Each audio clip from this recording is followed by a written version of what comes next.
कृष्ण। ओम नमो भगवते वासुदेवाय। ओम नमो भगवते वासुदेवाय। ओम नमो भगवते वासुदेवाय। यः स्वानुभावम् अखिलं श्रुतिसारमेकम् आध्यात्मदीपम् अतितीर्षितां तमोऽन्धम् संसारिणां करुणयः पुराणगुह्यम् तं व्याससूनम् उपयामि गुरुं मुनीनां। नारायणं नमस्कृत्य नरं चैव नरोत्तमं देवीं सरस्वतीं व्यासं ततो जयमुदीरये। श्रवणतां स्वकथा कृष्ण पुण्यश्रवण कीर्तिन हृदयन्तस्तो हि अभद्राणि विदुनोति सुहृत् सताम्। नष्टप्रायेषु भद्रेषु नित्यं भागवत सेवया भगवती उत्तम श्लोके भक्तिर्भवति नैष्टिकी। श्रवणतः श्रद्धया नित्यं गृणतश्च स्वचेष्टितं कालेन नातिदीर्घेण भगवान् विशते हृदि। कृष्णाय वासुदेवाय देवकी नंदनाय च नंदगोपकुमाराय गोविंदाय नमो नमः। जय श्री कृष्ण चैतन्य प्रभु नित्यानंद श्री अद्वैत गदाधर श्रीवासादि गौर भक्त वृंद। हरे कृष्णा कृष्णा कृष्णा हरे हरे, हरे राम राम राम हरे हरे। हरे कृष्णा कृष्णा कृष्णा हरे हरे, हरे राम राम राम हरे हरे। हरे कृष्णा कृष्णा कृष्णा हरे हरे, हरे राम राम राम हरे हरे। हरे कृष्णा। सभी भक्तों का स्वागत है प्रातःकालीन श्रीमद् भागवतम के सत्र में। हमने कल 16वां अध्याय का प्रारंभ किया। 16वां अध्याय जिसमें महाराज परीक्षित के कर्मों का वर्णन है ना। कल हमने चर्चा करी, जन्म का वर्णन पहले से ही हो चुका है ना। और जो भगवान जो अपना शरीर छोड़ेंगे, जो वो वैकुंठ धाम गमन जो है वो 12वें कैंटो में डिस्कस होगा। और यहाँ पे कर्मों का वर्णन है ना। परीक्षित महाराजों ने अपने क्या कैसे कितने दिव्य कर्म किए उनका वर्णन चल रहा है। तो यहाँ पहले श्लोक में कहते हैं, श्रील सूत गोस्वामी ने कहा, हे विद्वान ब्राह्मणों। किनको बोल रहे हैं? शौनक आदि ऋषियों को।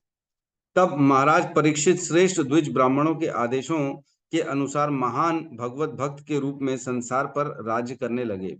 उन्होंने उन महान गुणों द्वारा शासन चलाया जिनकी भविष्यवाणी उनके जन्म के समय पटु ज्योतिषों ने की थी। तो हमने चर्चा करी क्या क्या उनकी भविष्यवाणी की थी 12वें अध्याय में। 19 नंबर श्लोक से 29 नंबर श्लोक में भविष्यवाणी की थी। ये परीक्षित जो शिशु है उस समय पैदा हुए थे, ये किस प्रकार इतना भव्य इतना भगवत भक्त होगा और धर्म के अनुसार अपने जीवन को शासन करेगा, वो सब बताया था उसमें। इवन उनका ये भी बताया था कि तक्षत के नाक से उसका श्राप मिलेगा और फिर वो भगवान की भक्ति करेगा। 7 दिन लगातार सुखदेव गोस्वामी से कथा सुनेंगे, ये भी बताया था। और दूसरे नंबर श्लोक में आते हैं, राजा परीक्षित ने राजा उत्तर की पुत्री इरावती से विवाह किया और उससे उन्हें ज्येष्ठ पुत्र महाराज जन्मेजय सहित 4 पुत्र प्राप्त हुए। तो 4 पुत्र प्राप्त हुए परीक्षित महाराज को। अपनी ममेरी बहन से उन्होंने शादी करी और जन्मेजय जो थे इनके बड़े पुत्र थे परीक्षित महाराज। फिर कहते हैं तीसरे नंबर श्लोक में, महाराज परीक्षित ने कृपाचार्य को अपना गुरु चुनने के बाद गंगा के तट पर 3 अश्वमेध यज्ञ किए। इन्हें आगंतुकों एवं निमंत्रितों को पर्याप्त दक्षिणा देकर संपन्न किया गया। इन यज्ञों में सामान्य लोग भी देवताओं का दर्शन पा सके। मतलब इतना शौर्य इतना शक्ति थी कि सामान्य लोग भी भगवान सभी देवताओं को देख सके। इतना प्रताप था परीक्षित महाराज में, इतनी शक्ति थी उनमें। तो इस प्रकार उन्होंने ये सब यज्ञ संपन्न किए।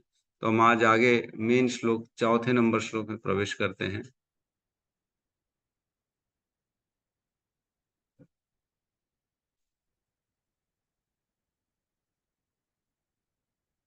क्लियर है? जी प्रभु। अध्याय 16 कैंटो 1 श्लोक क्रमांक 4। महाराज परीक्षित ने कलयुग का सत्कार किस प्रकार किया? श्लोक नंबर 4 को देख रहे हैं। निज ग्राहो जसा वीरः निजग्राहो जसावीरः कलिं दिग्विजये क्वचित् कलिं दिग्विजये क्वचित् नृपलिंगधरं शूद्रम् नृपलिङ्गं शूद्रं घ्नन्तं गोमिथुनं पदा अनन्तं गोमिथुनं पदा निजग्राहो जसावीरः निजग्राहो जसावीरः कलिं दिग्विजय क्वचित्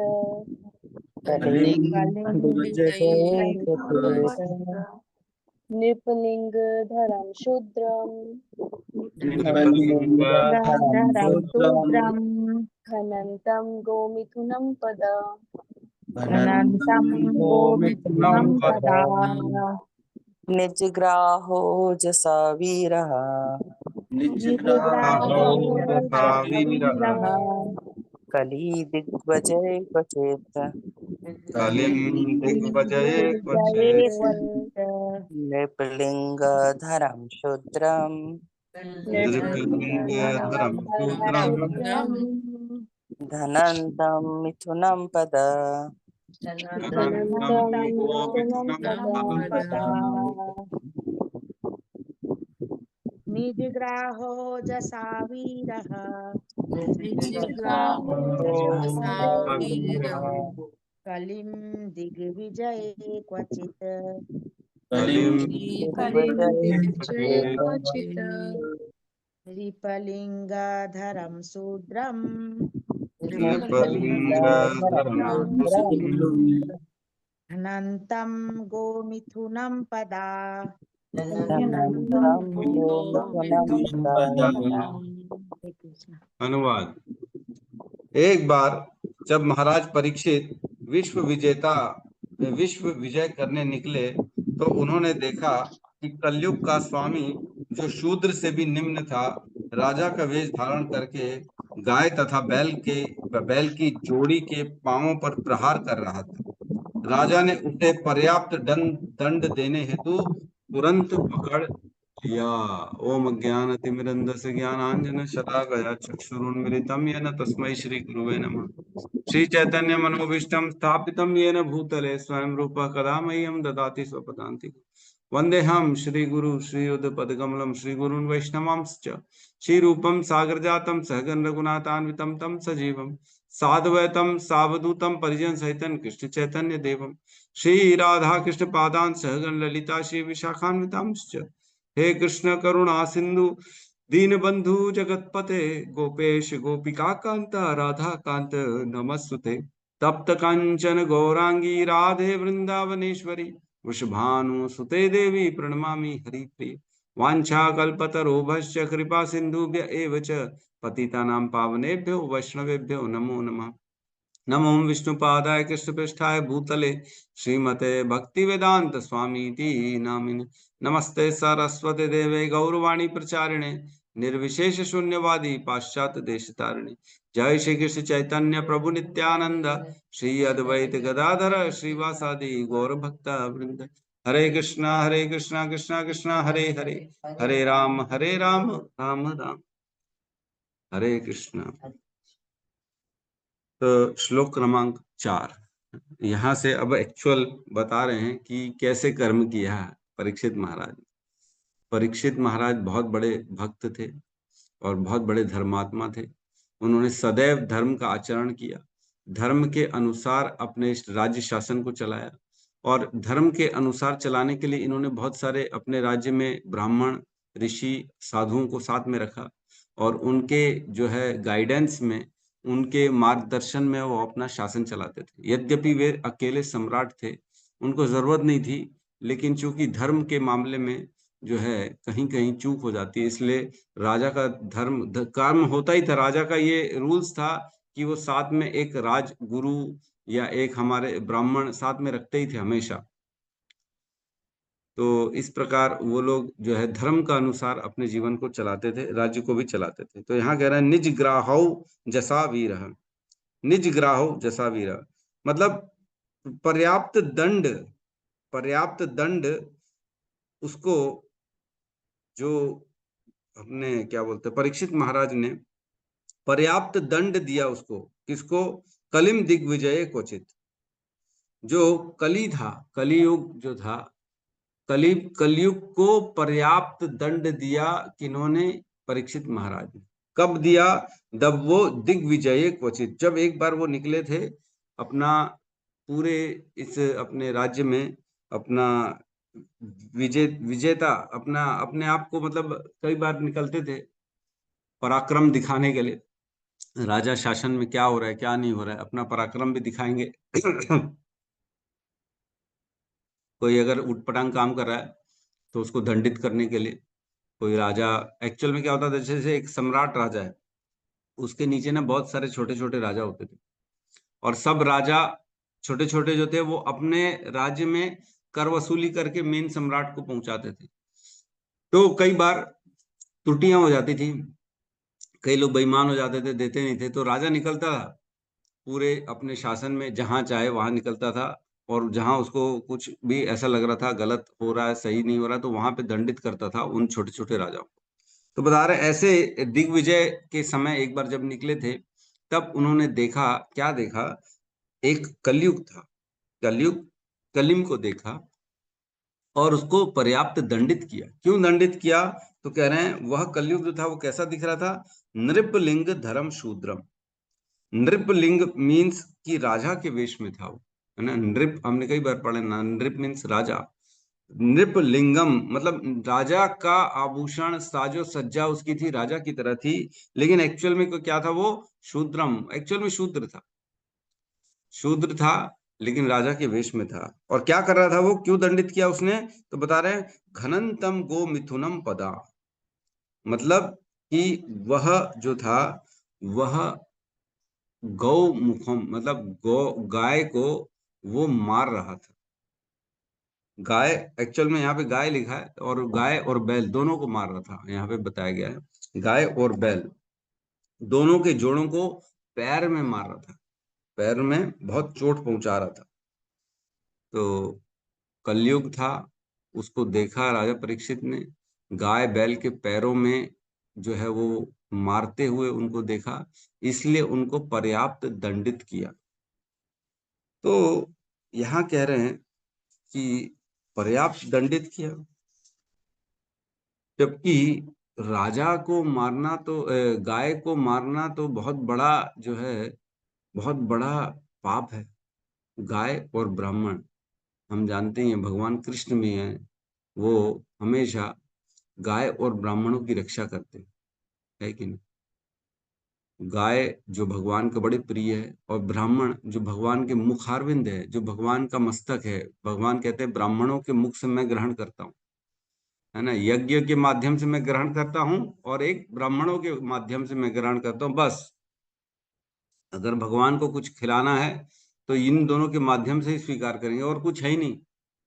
लोग अवधारणा बना के बैठते हैं, नहीं नहीं हम तो किसी और को खिलाएंगे, अपने हिसाब से खिलाएंगे। ऐसा नहीं होता, आपके बोलने से थोड़ी विधि विधान बन जाएंगे।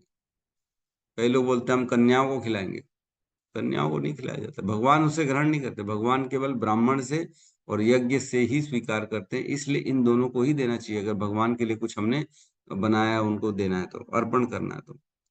जैसे बहुत सी क्रियाएं होती है, यज्ञ आदि तपस्याएं होती है, उसमें हम इनको ही खिलाते हैं, ब्राह्मणों को ही खिलाने का विधान। ठीक है, तो यहाँ कह रहे हैं कि जो राजा थे, तात्पर्य में कह रहे हैं दिग्विजय करने हेतु राजा के बाहर बाहर निकलने के उद्देश्य आत्मश्लाघा नहीं है। आत्मश्लाघा मीन्स दिखावे के लिए, केवल अपना पराक्रम दिखाने के लिए नहीं जाते थे वो लोग। वो लोग निकलते थे अपने शासन सुशासन करने के लिए निकलते थे। महाराज परीक्षित सिंहासन पर बैठने के पश्चात दिग्विजय करने निकले थे, किंतु यह अन्य राजाओं के उत्पीड़न के उद्देश्य से नहीं था। ऐसा नहीं था कि केवल मैं दूसरों को पनिशमेंट दूं और अपने आप को बड़ा साबित करूं, ऐसा नहीं था। जैसे जरासंध ने बहुत सारे राजाओं को कैदी बना लिया था, बोला था मैं इनका बलि चढ़ाऊंगा तो मेरे शिव जी खुश होंगे, है ना। ऐसा नहीं था, दिग्विजय अपने आप का ऊपर करने का उद्देश्य नहीं था इनका। उद्देश्य यह था कि राज्य में शासन जो है वो भगवान के धर्म के अनुसार चले, ये उद्देश्य से किया था। और नीचे लिखते हैं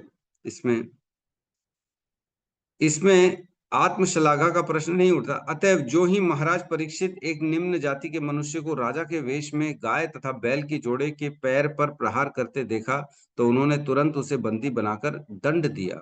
राजा न तो सबसे महत्वपूर्ण पशु गाय का अनादर होते सह सकता है, न ही वह सबसे महत्वपूर्ण मनुष्य ब्राह्मण का अनादर सह सकता है।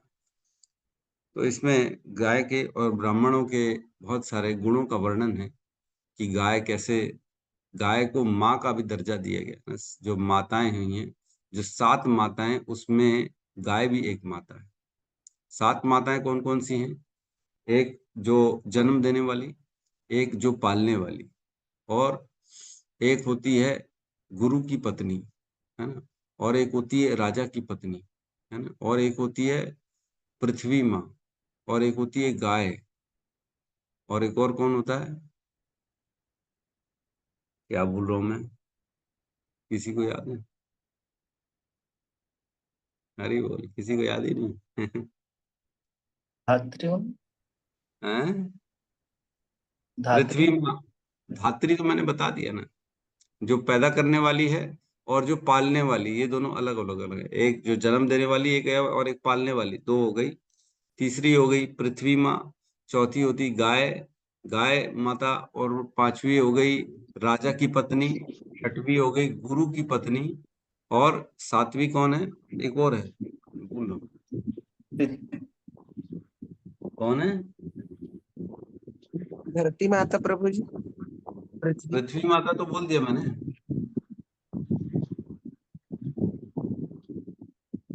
हैं? देवी माँ। किसी को याद? कौन? देवी माँ। दुर्गा माँ? जी। नहीं, वो नहीं है। 7 माताएं मैं बता रहा हूँ आपको। खुद की माता, गुरु की पत्नी, ब्राह्मण जो है, ब्राह्मण की भी पत्नी आ गई, सॉरी, ब्राह्मणी भी माता है, राजा की पत्नी, गाय, पृथ्वी, और पालने वाली, है ना। ब्राह्मण को हम भूल गए थे। तो ये 7 माताएं हैं जो बताई गई हैं, माताएं हैं। आत्म माता, गौरव पत्नी, ब्राह्मणी, राजपत्नी का धेनुर यात्री तथा पृथ्वी सप्त एवे मातरः समृतः। तो ये 7 प्रकार की माताएं बताई गई हैं। तो गाय को माता का दर्जा दिया गया है, इसलिए गाय की रक्षा करना अति आवश्यक है। लेकिन आजकल तो गायों का बहुत ज्यादा बुरी स्थिति हो गई है, बहुत ज्यादा बुरी स्थिति है। मतलब सरकार ने लाइसेंस दे के गाय काटने के लिए फैक्ट्रियां खोल दी। कितनी बड़ी विडंबना है। सोचो, एक गाय के लिए, जब परीक्षित महाराज ने देखा कि एक गाय को कोई दंडित कर रहा था, कोई उसको परेशान कर रहा था, तो वह रुक के उसको दंड दिया उन्होंने कि मेरे शासन में तुम गाय को कैसे किसी भी प्रकार का जो है उनको प्रहार कर सकते हो, और उसको तुरंत दंड दिया और बचा लिया गाय को। मतलब गाय की रक्षा करना ये हमेशा राजा का धर्म है। लेकिन हमारे यहाँ के राजा जो हैं अभी एट प्रेजेंट, वो अपना धर्म भूल चुके हैं, और वो लोग गाय को काटने के लिए फैक्ट्री का लाइसेंस दे। बहुत बहुत ज्यादा तकलीफ है। इसीलिए सब गलत काम, इसीलिए ये सब जो परेशानियां हो रही है ना, इसीलिए सारी नेगेटिविटी आ रही है, इसीलिए लोग दुखी हैं, डिप्रेशन में है। क्यों? क्योंकि पशुओं का वध हो रहा है, खुलेआम हो रहा है। जहां गाय को सताया जाएगा, वह संसार कभी भी सुखी नहीं रह सकता, वह व्यक्ति कभी सुखी नहीं रह सकता। तो हमारा धर्म है ये कि हमको गाय की रक्षा करनी, क्योंकि माँ है, हमारी माता है। क्या कभी गाय को देख के माँ का फीलिंग आता है? मैं अभी गया था पिछले साल, मैं और रोहिणी नंदन प्रभु गए थे, हम लोग सुखताल गए थे। हिज ग्रेस प्रशांत मुकुंद प्रभु जी की कथा थी, 7 दिन की भागवत कथा। तो हम लोग वहाँ गौड़ीय मठ में रुके थे। वहां पे पीछे गौशाला थी, और गौशाला को इतने प्रेम से वो लोग खिलाते थे, हाथों से, वैसे एकदम हाथ चाटती रहती थी गाय माता। वहां पे हम भी गए थे, हमको तो थोड़ा डर लग रहा था, लेकिन वहां पे जो थे वो लोग बताया, नहीं, खिलाओ खिलाओ, अच्छे से खिलाओ। तो गाय जब बोलते हैं हाथों को चाटती है ना, तो हमारे जो भी गंदे प्रारब्ध होते हैं ना, वो सब साफ कर जाती है।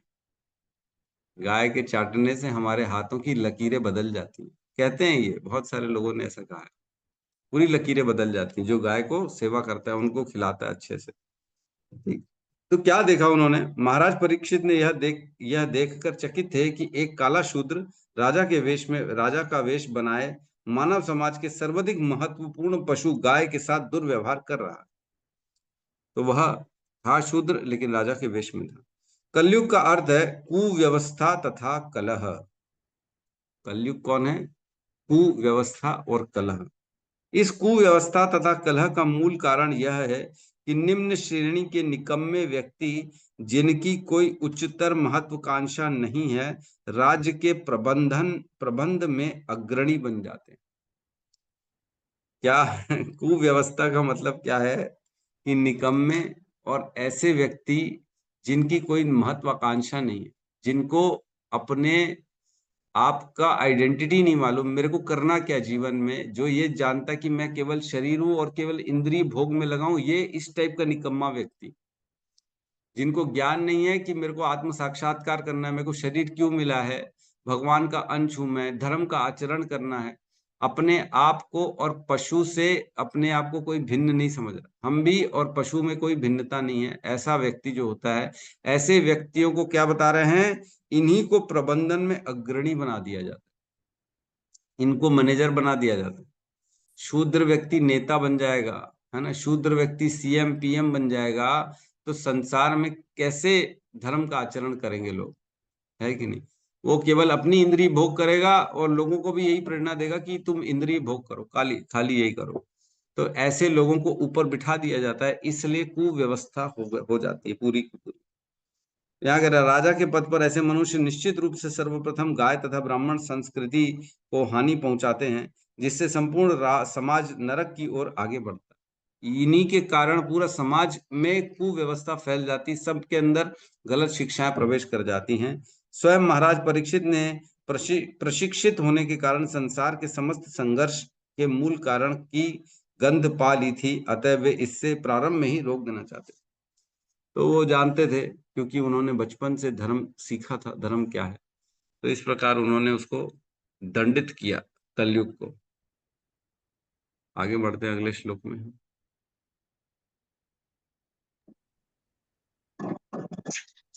5वां नंबर श्लोक, साथ में दोहराएंगे। शौनक उवाच उवाच कस्य हेतोर्निजग्राह कस्य हेतोर्निजग्राह कलिं दिग्विजये नृपः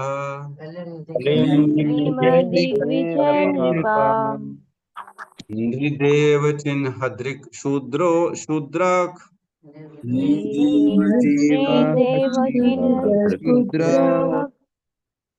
असौ गां यः पदाहनत्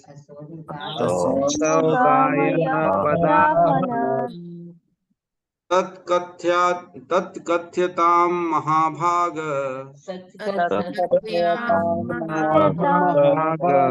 महाभाग यदि कृष्ण कथाश्रयम् यदि कृष्ण कथाश्रयम् शौनक उवाच कस्य हेतोने हेतु निर्जिग्रह कस्य हेतोर्निजग्राह कली दिग्विजय नृपः नृपः हे देवा चिन्ह दिवसुदको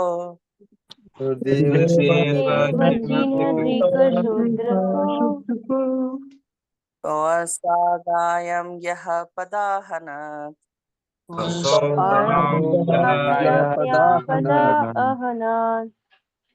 तत्कथयतां महाभाग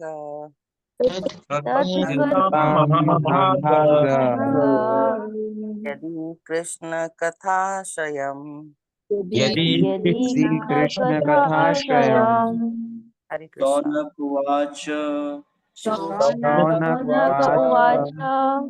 कस्य हेतो निजग्राहम् कस्य हेतोर्निजग्राह किं दिग्विजये नृपः दिग्विजये नृपः नान्त्रैव चिन्नद्रकशूद्र देवज्ञाधृकशूद्र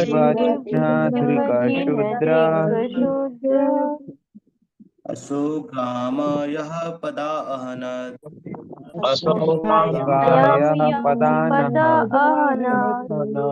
तत्कथ्यतां महाभाग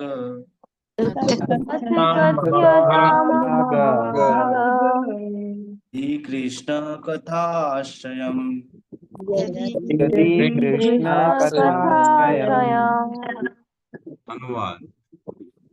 शौनक मुनि ने पूछा, महाराज परीक्षित ने उसे केवल दंड क्यों दिया, जबकि वह शूद्र में अधम था। उसने राजा का वेश बना रखा था तथा गाय के पैरों पर प्रहार किया था। ये सब घटना यदि भगवान श्री कृष्ण से की कथा से संबंधित हों तो कृपया इनका वर्णन करें। तो यहाँ पे शौनक उवाच है, सूत गोस्वामी सारी कथा शौनक ऋषियों को समझा रहे हैं। तो यहाँ पे शौनक पूछ रहे दोबारा, जब उन्होंने सुना इसके पहले वाले श्लोक में, चौथे नंबर श्लोक में, कि पर्याप्त दंडित किया कली को महाराज परीक्षित ने, जो कि गाय और बैल के पैर में प्रहार कर रहा था।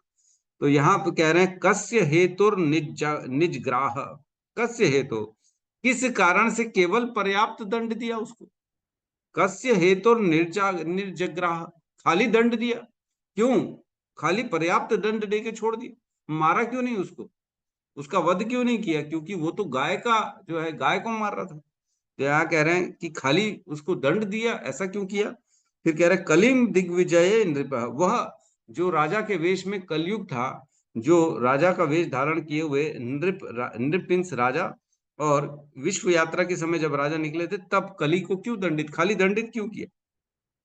कह रहे हैं नृदेव चिन्ह दृक शूद्रो, वह शूद्र था एक्चुअल में, लेकिन राजा का वेश में धारण किया हुआ दिखने वाला था राजा की तरह, लेकिन था एक्चुअल में शूद्र।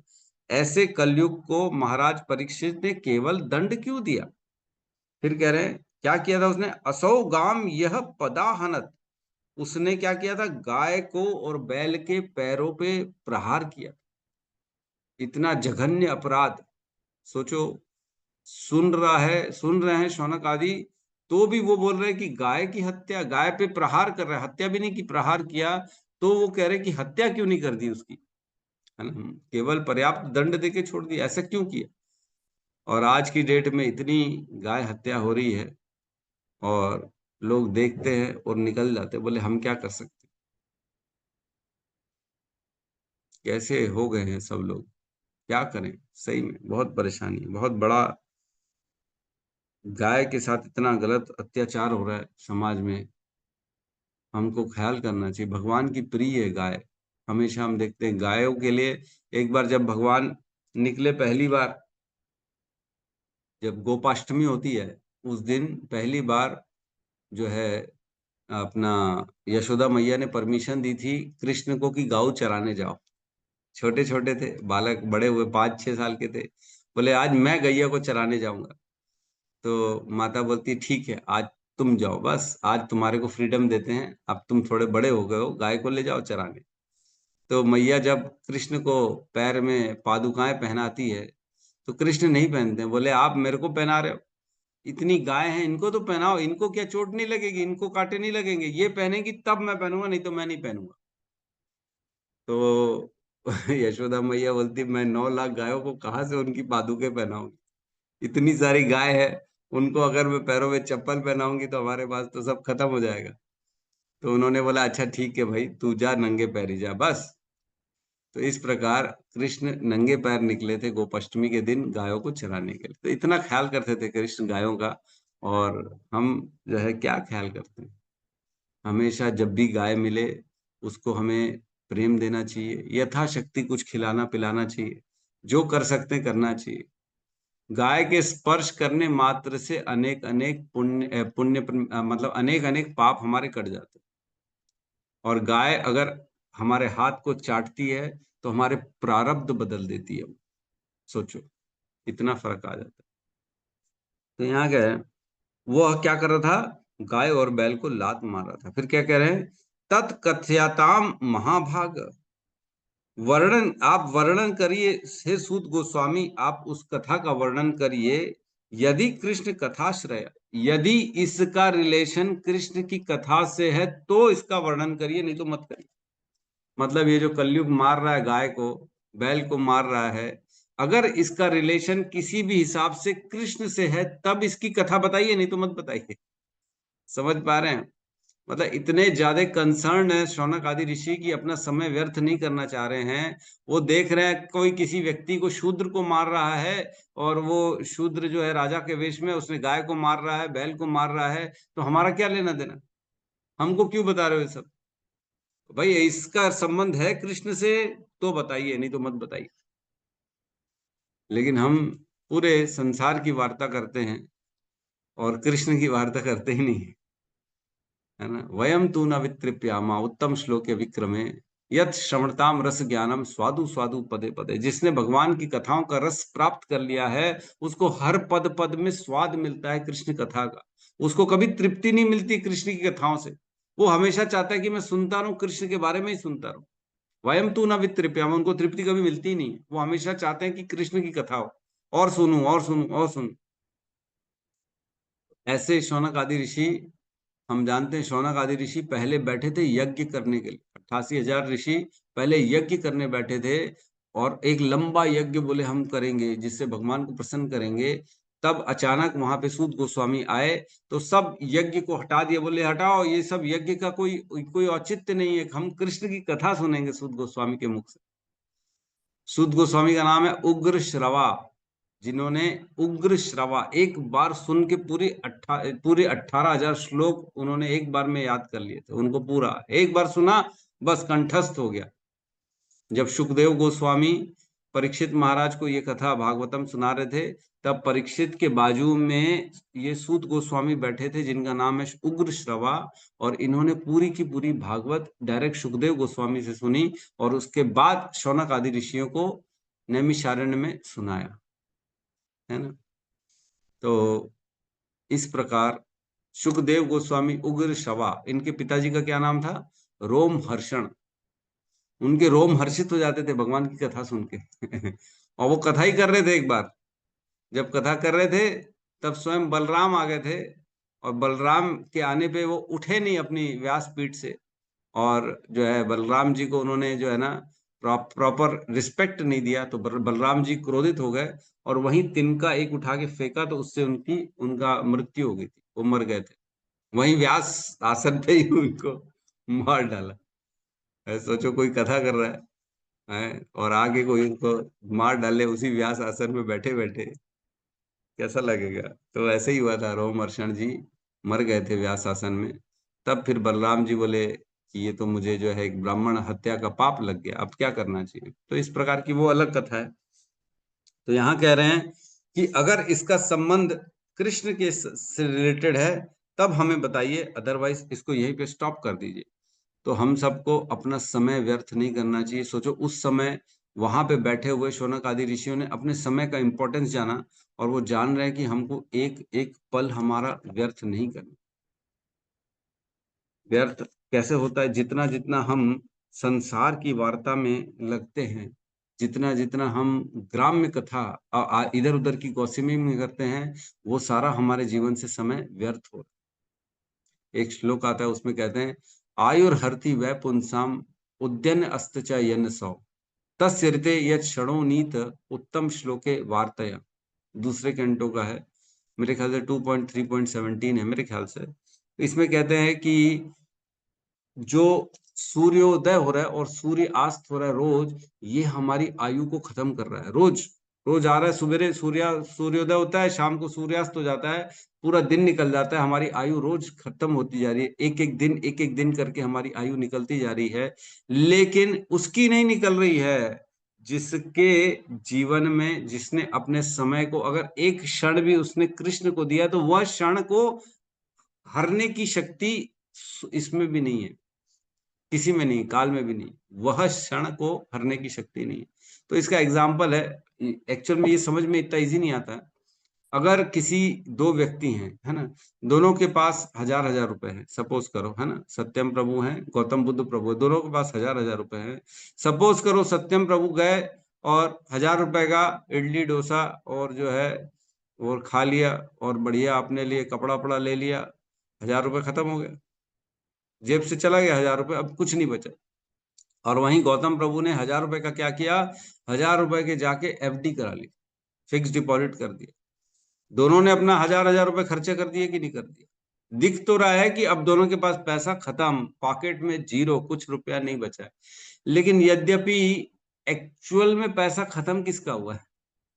एक्चुअल में पैसा खत्म सत्यम प्रभु का हुआ है, क्योंकि उन्होंने खाने पीने में उड़ा दिया, अब उनके पास दोबारा वो पैसा नहीं आएगा। और एक्चुअल में देखा जाए तो गौतम प्रभु ने वो पैसा बचा लिया एफडी करा के, अब उनके पास वो पैसा कैसे आएगा? डबल होके आएगा कुछ काल के बाद। लेकिन अभी एट प्रेजेंट पैसा उनको दिखा, सबको दिख गया कि चला गया पैसा। वैसे ही हमारे जीवन के पल है, वैसी ही हमारे जीवन की आयु है, जो यद्यपि दिख तो रही है कि भक्तों की भी जा रही है, दिख तो रहा है कि भक्त भी बुढ़ा हो रहा है, भक्त के जीवन से भी आयु निकल रही है, बेचारा पहले तो 50 साल का था, भक्ति करते करते 80 साल का दिख रहा है, लेकिन वह समय एक्चुअल में खत्म नहीं हो रहा। एक्चुअल में वो समय कोई हर नहीं पा रहा, उसको अनंत गुना मिलने वाला है, ये अर्थ है यहाँ। तो जितना जितना हम अपने समय को भगवान की सेवा में, भगवान के नाम में लगाएंगे, वह समय हमको अनंत गुना बढ़ के मिलता है। मतलब गोलोक वृंदावन वैकुंठ जाएंगे, वहां पे हमारी फिर आयु, हमारी ये समय सीमा समाप्ति हो जाएगी, फिर ये जन्म मृत्यु का चक्र वहां पे बचेगा ही। तो इस प्रकार हमको हमारे समय का एक एक पल के विषय में सोचना चाहिए, क्या यह पल मैं सही दिशा में उपयोग कर रहा हूँ कि नहीं कर रहा हूँ? क्या ये जो जीवन का मेरा समय है ये किसी से भी रिलेटेड है कि नहीं कृष्ण से? कहीं पे भी जाते हैं लोग इधर उधर की बातें करते हैं, अच्छा वहां गए थे, क्या खाया क्या पिया, अरे इन सब वार्ता से कुछ नहीं मिलने वाला, अगर उसमें कृष्ण की संबंध है तो, नहीं तो कोई मतलब नहीं। हमें भी लोग कोई बताए इधर उधर की बातें तो ये पूछना चाहिए, क्या ये मेरे को जानना जरूरी है? कई लोग इधर की बुराई करेंगे, उसकी बुराई करेंगे, तो ये कहना चाहिए, क्या प्रभु जी ये मुझे जानना जरूरी है? तो इस प्रकार हमको हर अपने समय को एनालाइज करना चाहिए कि क्या वाकई में मेरे समय को मैं सही जगह लगा रहा हूँ कि नहीं लगा रहा हूँ। तो इस प्रकार कुंती महारानी ने भी बताया कि अपने आप को केवल किस में लगाना है? श्रवणंती गायंती गृहंती अभीक्षणा स्मरंती निंदंती तवे हितम जना तएव पश्यंती अचिरेण तावकम भव प्रवाहो परमम पदाम्बुजम। है ना? क्या है? इस भव सागर से निकलना है तो केवल भगवान के बारे में श्रवण करना चाहिए, कीर्तन करना चाहिए और ग्रहण करना चाहिए, उसी को स्वीकार करना चाहिए और किसी को स्वीकार नहीं करना चाहिए। और क्या कहता है, और बताते हैं, स्मरंती निंदंती, उसी का स्मरण करना चाहिए, उसी में हर्षित भी होना चाहिए, उसमें प्रसन्न भी होना चाहिए। हमारे प्रहलाद महाराज ने भी जो है अपने शिक्षाओं में टाइम मैनेजमेंट बताया था, है ना।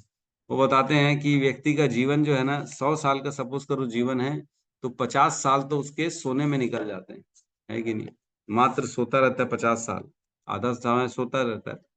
फिर 20 साल बचपन के निकल जाते हैं और 20 साल बुढ़ापे बीमारी में निकल जाते हैं। तो कितना बचा? एक्चुअल में देखा जाए तो केवल 10 साल ही मात्र व्यक्ति के पास वर्किंग आवर्स हैं जिसमें वो कुछ कर सकता है, और उसमें भी केवल अगर इंद्रिय भोग के लिए वो मेहनत करेगा तो बचेगा क्या उसके पास? भक्ति कब करेगा? प्रहलाद महाराज बताते, इसलिए बचपन से कौमरम आचरित प्रज्ञा धर्मान भागवत नीह सुदुर्लभ मनुष्य जन्म तदपि ध्रुवम अर्थधम। यह जन्म जो है मनुष्य का बड़ा सुदुर्लभ है, इसको बड़ी मुश्किल से मिलता है, इसका उपयोग हमको बड़ा वाइजली करना चाहिए, वाइजली, बहुत सोच समझ के इसका उपयोग करना चाहिए, एक पल भी बर्बाद नहीं करना चाहिए, क्योंकि गया हुआ पल दोबारा कभी लौट के नहीं आएगा।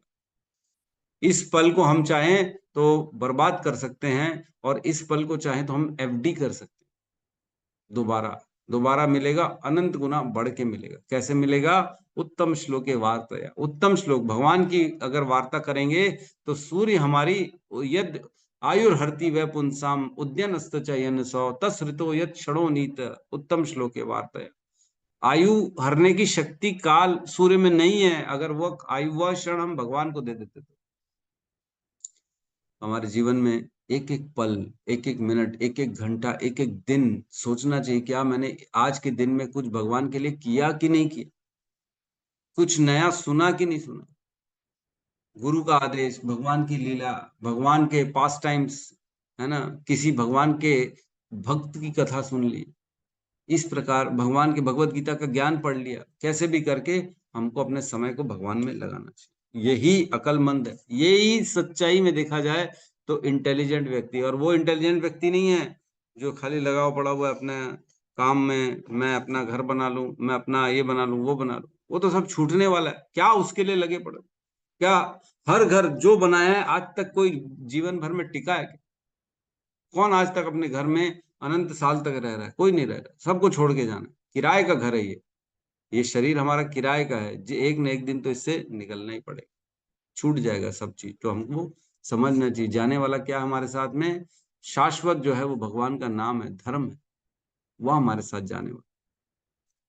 ठीक है, तो अगले श्लोक में हम प्रवेश करते हैं। हरि बोल।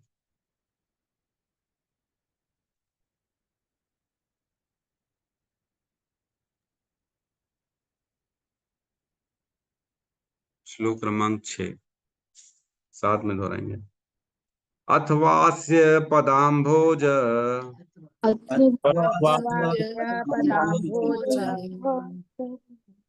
मकरन्दलिहां सताम्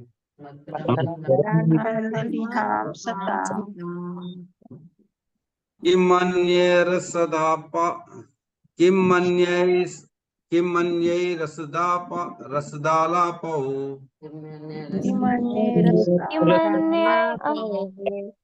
सदा रसला आयुषो यद सद्वय आयुषो अथवास्य पदाम्भोज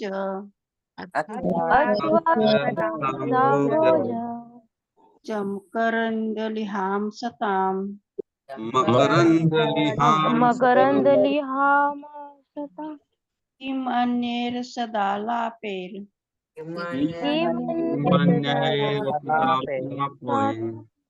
आयुषो यद् सद्वय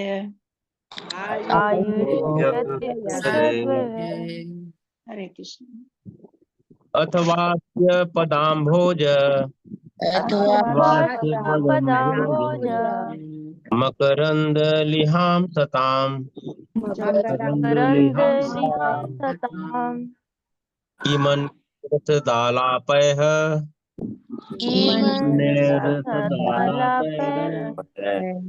आयुषो यद् सद्वयः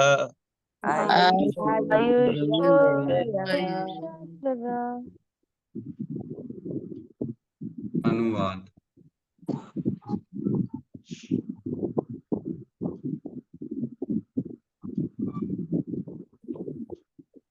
भगवान के भक्त श्री भगवान के चरण कमलों से प्राप्त मधु के चाटने के आदी हैं।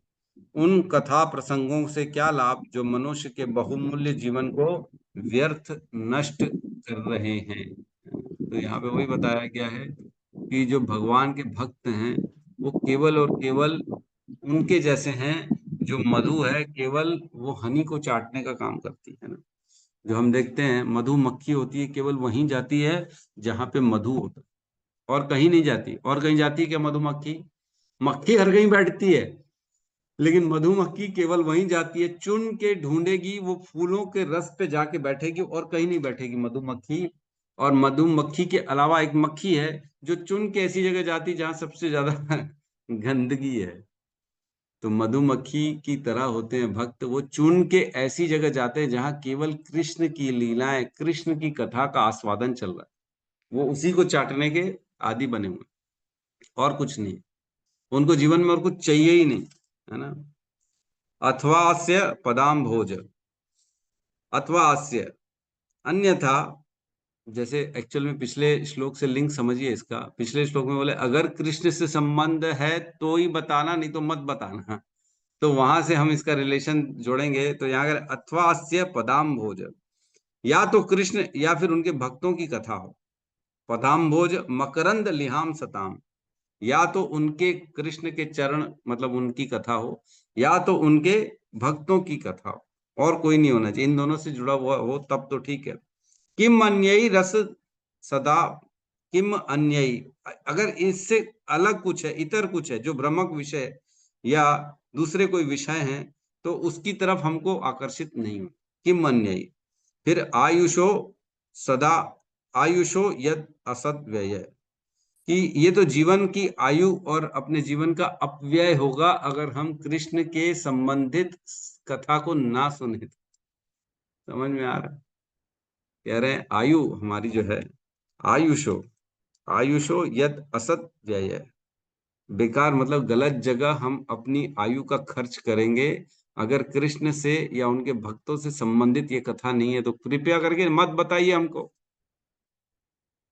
सोचो कृष्ण की कथा के बारे में कितना ज्यादा कंसर्न्ड है शौनक आदि ऋषि कि हमारा समय, हमारा आयु व्यर्थ मत करना बिल्कुल भी। केवल वही बताना जो कृष्ण से रिलेटेड हो, और कुछ मत बताना अगर संबंध है तो। भगवान की कथाएं इतनी ज्यादा पवित्र करने वाली होती हैं कि जो सुनने वाला है वो उसको मालूम है, जो सुनता है उसके जीवन सार्थक हो जाता है, जीवन सफल हो जाता है कृष्ण की कथा सुनने मात्र से, केवल सुनने मात्र। इतना ज्यादा पवित्र होती है भगवान की कथाएं, कितनी ज्यादा असर करने वाली होती हैं, है ना। एक श्लोक आता है, उसमें कहते हैं, क्या कहते हैं, इसमें कहते हैं कि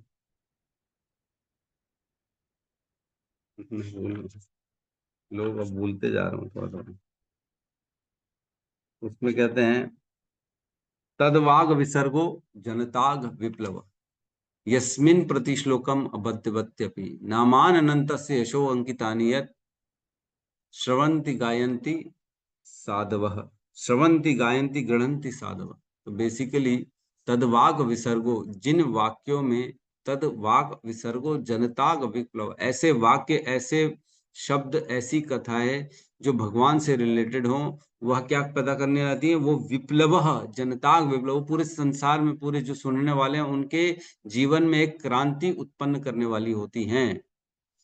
नामान अनंतस्य यशो अंकितानि, भले उसमें कोई त्रुटि क्यों ना हो, लेकिन अगर उसमें भगवान की चर्चा है, नामान अनंत से, उनके अगर नाम, उनके यश, उनकी कथा का वर्णन है, तो ऐसे शब्दों से बहुत जबरदस्त क्रांति आती है सुनने वालों के हृदय में, उनके जीवन में। इसीलिए श्रवंति गायंती गृह्णन्ति साधु, इसलिए जो होशियार होते हैं, जो साधु होते हैं, जो ये जानते हैं, वो केवल भगवान के कथाओं का श्रवण करते हैं, कीर्तन करते हैं और ग्रहण करते हैं, और अपने जीवन को भगवान के इसी में लगाते हैं, है ना। तो इस प्रकार हम जानते हैं कि भगवान की कथा जो है ना, वह बहुत अनेक प्रकार से फल देने वाली। नाम संकीर्तनम यस्य सर्व पाप प्रणाशनम, प्रणामो दुख शमनस्तम नमामि हरि परम। कहते हैं नाम संकीर्तनम यस्य, जिसके नाम के संकीर्तन करने मात्र से, नाम संकीर्तनम यस्य सर्व पाप प्रणाशनम, सारे पाप धुल जाते हैं उनके नाम लेने से, है ना, नाम संकीर्तन करने से, चैंटिंग करने से। प्रणामो दुख शमनस्तम, सारे दुखों को शमन करने वाले ऐसे भगवान के नाम और उनके कीर्तन, उनके कथाओं को प्रणाम है। नमामि हरि परम, ऐसी ऐसी भगवान की कथा, भगवान और उनसे रिलेटेड सारे भक्तों की कथाओं को प्रणाम। तो इस प्रकार कह रहे हैं कि हमारा टाइम व्यर्थ मत करो। तो इसके तात्पर्य में एक पैराग्राफ पढ़ रहा हूँ बीच वाला, जिसमें कहते हैं हमारी आयु बहुत लंबी नहीं होती, और ऐसा भी कुछ निश्चित नहीं है कि हमें कब अगली मंजिल के लिए हर वस्तु को छोड़ने हेतु आदेश मिल जाए। अतएव यह हमारा परम धर्म है कि हम भगवान श्री कृष्ण के अतिरिक्त अन्य किसी विषय में एक क्षण भी व्यर्थ ना बिताएं। कोई भी विषय कितना ही रोचक क्यों ना हो, यदि वह भगवान श्री कृष्ण से संबंधित नहीं है तो सुनने योग्य नहीं है। प्रभुपाद कहते थे हमेशा, the eagerness to listen about Krishna, the eagerness to listen about Krishna is the ticket to back home to back godhead. तो भगवत धाम जाने का टिकट क्या है? उत्कंठा केवल कृष्ण के बारे में सुनने की। ये टिकट है, प्रभुपाद ने कहा है, जो जितना उत्कंठित होकर सुनेगा वो जल्दी उतनी शीघ्र भगवान की कृपा प्राप्त करेगा और भगवत धाम को वापस चला जाए। तो हमको समय व्यर्थ नहीं करना। ठीक है, तो यहाँ किसी का प्रश्न है तो हम ले सकते हैं।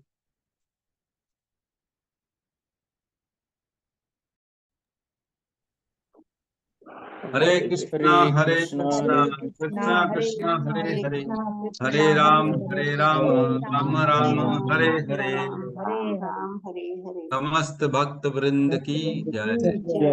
जगत गुरु श्रील प्रभुपाद की जय।